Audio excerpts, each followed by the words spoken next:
ပြောသေးတယ်နော် မောင်နိုင်နေ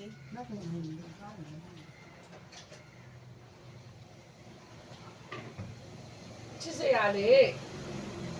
အဲ့ဒါမှကျွတ်ရှိမှတက်နေသူက point ထိပ်ကမရှိလို့တော့ကျူ ပိုက်ထိတ်မှာမဟုတ်ပါ မြင်ပြီးတော့ point ထိပ် ပိုက်ထိတ်မဟုတ်ဘူးဒီရုံးပေးရတယ်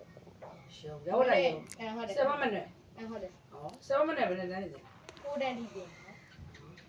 အမတမင်းနဲ့ကနေနဲ့ဆနိုးတော့လည်းလာတန်းဆို အဲ့တော့မြင့်မရငါ့ကိုရုံးရှိဆိုဟိုကလည်းကြက်ခိုင်ရုံးရှိတယ်အချက်ခိုင်ရုံးရှိ ရက်ခဲရုံးရှိဘူး ဒီစမစင်းသားလားဒီကြက်ခိုင်ရုံးရှိ point ထိပ်ပဲရှိမယ်ဒီဆရာမတော်ကျူဒီရောက်လာရုံးပဲဆိုသိတယ်လေမက်နွယ်ပဲဆိုတာမက်နွယ်ဘိုးဘိုးတို့ဆရာမဟုတ်တာကောင်းပါလေမက်နွယ်အပြိုကြီးငါအမအရင်လိုပဲခံစားရတာတော့ငါပတ်စံချမ်းသာလို့ပေးမှလည်းမက်နွယ်ပါတယ်လာစေထောက်ပါမှာအိုးဆရာမနဲ့တိလားဆိုတကြောနဲ့တမြေတဲ့ကိုသမီးရဲ့သူအပြိုကြီးလေမိဘကိုလုပ်ကြွေးနေရလေအပြိုကြီးဆိုတဲ့ဂုံကိုဆရာမကလုပ်တာဘာလို့လဲဆိုတော့ပို့တော်ပြောထားတယ်သမီးဆရာမကိုအမေလိုသဘောထားမှာဆိုတော့သူငယ်တန်းကနေလေးနဲ့ဒီကိုမက်နွယ်တယောက်တည်းတင်သွားတာလေသူငယ်တန်းကလည်းအတန်းပိုင်မက်နွယ်တန်းရောက်တော့လည်းမက်နွယ်နှစ်တန်းရောက်လည်းမက်နွယ်သုံးတန်းလည်းမက်နွယ်လေးတန်းရောက်တော့ဆရာကြီးနဲ့မက်နွယ်နဲ့တွဲရက်ကန်ရတယ်